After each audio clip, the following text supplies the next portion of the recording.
तुम्ही स्वतः इंजिनियर आहात ना, मग तुम्ही या सोलरकडे कशा काय वळलात, सोलर पॉवरकडे? तुम्ही जी कंपनी फॉर्म केलीत ना, त्याचं उद्दिष्ट काय होतं? ॲक्च्युली मी ENTC इंजिनियर आहे आणि 2021 पासून सोलरमध्ये जास्त अवेअरनेस क्रिएट झालेला आहे किंवा जेव्हापासून सबसिडी गव्हर्नमेंटनी हे केलेली आहे. आणि मला बेसिकली इलेक्ट्रॉनिकमध्ये जास्त म्हणजे आवड असल्यामुळे सोलार त्यावेळेला एक इंटरेस्टिंग सब्जेक्ट वाटला, म्हणून आम्ही सोलारमध्ये मी उतरण्याचा विचार केला. मग सध्या तुमचं ऑफिस कुठे? माझं ऑफिस पुण्यामध्ये आहे. आणि प्रोजेक्ट्स कुठे कुठे आहेत तुमची चालू?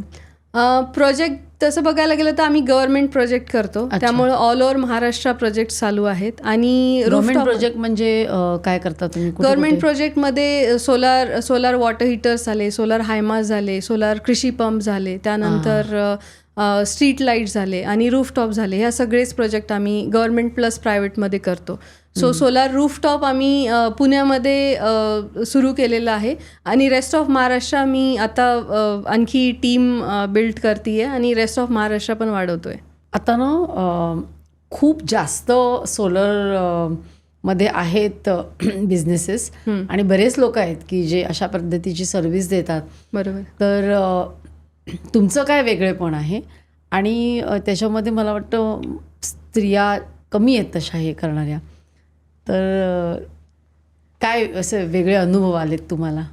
मी तरी असं बघितलं नाही की स्त्रिया कमी आहेत या फील्डमध्ये, कारण की भरपूर स्त्रियाही काम करतायत. भरपूर स्त्रिया काम करतायत आणि अजून तरी असा काही कुठे अनुभव आला नाही की एक लेडीज आहे म्हणून मला वेगळं काहीतरी ट्रीटमेंट मिळते. बेसिकली तुम्ही काय प्रोडक्ट घेऊन जाताय, काय नॉलेज त्यांच्यासमोर प्रेझेंट करताय यावर सगळ्या गोष्टी डिपेंड असतात. आणि दुसरी गोष्ट म्हणजे जसं मी तुम्हाला म्हटलं की सोलार सही है, पण सही सोलार कोणचा आहे हे लोकांना अवेअरनेस क्रिएट करणं खूप गरजेचं आहे. सही क्या है? तुम्ही एक ॲड बघितली असेल की सोलार सही है, लेकिन सही सोलार कोणचा है हे अवेअरनेस क्रिएट करणं खूप गरजेचं आहे. आता कारण काय झालेलं आहे की सोलारमध्ये जसा बूम आला आहे तसं आम्ही बघतोय की प्रत्येकजण सोलारमध्ये उतरलेला आहे किंवा सोलारमध्ये त्याला इन्स्टॉलेशन करायचं आहे, सोलार रूफटॉपमध्ये काम करायचं आहे. पण प्रत्येक गोष्ट चेक करून तुम्ही आत्ता जो नवीन वेंडर आलेला आहे तो वेंडर तुम्हाला किती दिवस सस्टेनेबिलिटी, किंवा कारण की सोलार घेणं हा फक्त भाजीपाला घेण्यासारखा विषय नाही आहे. बरोबर. सोलार घेणं म्हणजे तुमच्या 25 वर्षाचा पुढे प्रश्न आहे. तुम्हाला 25 वर्षे सर्व्हिस देणारी कंपनी हवी आहे. मी तुम्हाला म्हणजे मी ज्या कॉन्फिडन्सनी बोलते कारण मी मागचे 10 वर्ष झालं सर्व्हिस देते ऑलरेडी. आणि काही गोष्टीचा एक्सपिरियन्स आहे की तुम्ही प्रोडक्ट काय देताय, सर्व्हिस कशी देताय ही खूप मॅटर करते, कारण त्यावरून तुम्हाला रेफरन्स येतो आणि यामध्ये रेफरन्स बिझनेस खूप जास्त चालतो.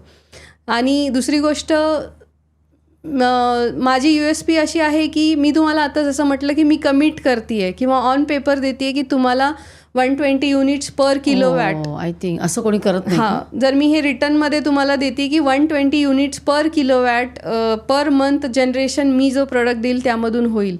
तर इयरली जर नाही झाला ॲव्हरेज त्यामध्ये तर आम्ही ते रिटर्न तुम्हाला ₹6 पर युनिटनुसार रिटर्नही करतोय. सो ती एक सेक्युरिटी आहे तुमच्याकडे. कोणी देत नसेल असं. हां, ही एक सेक्युरिटी आहे तुम्हाला. आणि ज्या अर्थी आम्ही इतके दिवस झालं मार्केटमध्ये आहोत, एक्सपिरियन्समुळे आम्ही ही कमिटमेंट देऊ शकतोय.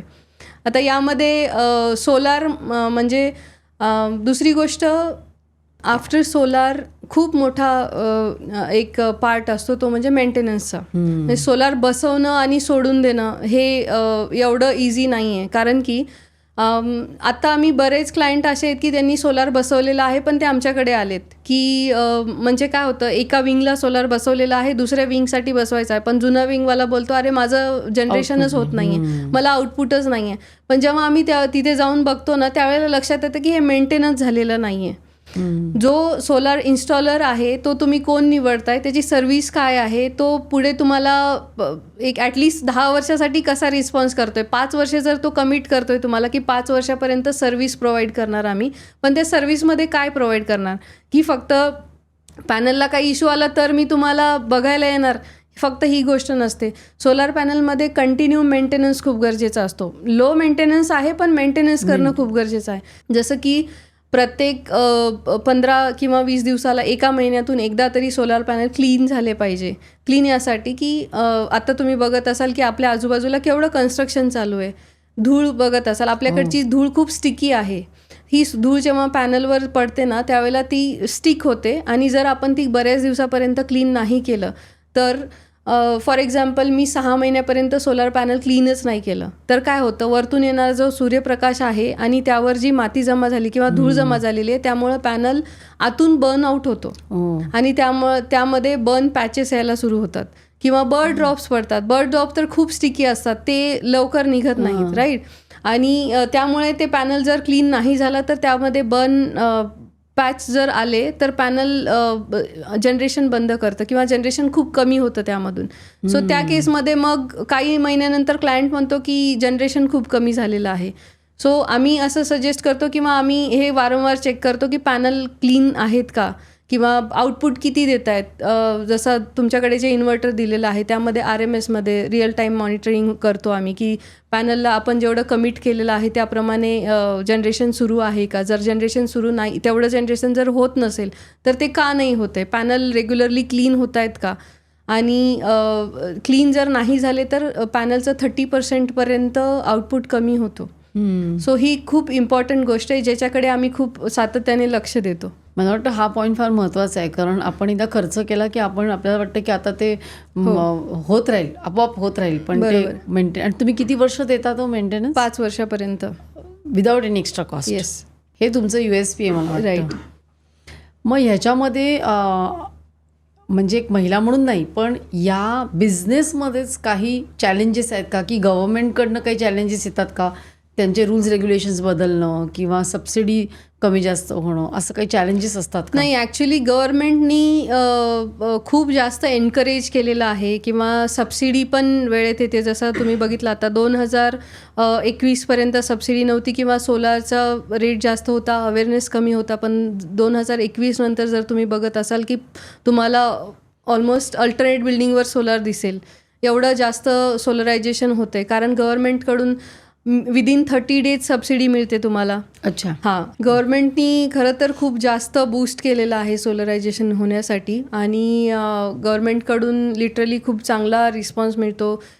फाईल क्लिअर होणं, लगेच सबसिडी लगेच जमा होणं, ह्या गोष्टी म्हणजे लोकांमध्ये पण अवेअरनेस आला आहे आणि लोकांना पण त्याचा आता विश्वास आलेला आहे की सबसिडी लगेच रिटर्न पण येते. आणि जर तुम्ही म्हणाल रूल्स असे याचंच काही लवकर चेंज नाही होत, पण एक नवीन अनाऊन्समेंट आलेली आहे की 2027 फेब्रुवारीमध्ये सबसिडी बंद होणार आहे. सो जे कोणी इंटरेस्टेड आहेत त्यांना मी रिक्वेस्ट करते की त्यांनी 2027 फेब्रुवारीच्या अगोदर इन्स्टॉल करून घ्यावं आणि सबसिडीचा फायदा घ्यावा. कारण की स्ट्रेट अवे 78,000 तुम्हाला लॉसमध्ये जाणार त्यानंतर जर सोलार बसवायचं असेल तर. ही क्लिप शेवटपर्यंत बघितल्याबद्दल खूप खूप धन्यवाद. संपूर्ण एपिसोड बघण्यासाठी खाली दिलेल्या लिंकवर क्लिक करा आणि सर्व काही चॅनलला सबस्क्राईब करायला विसरू नका.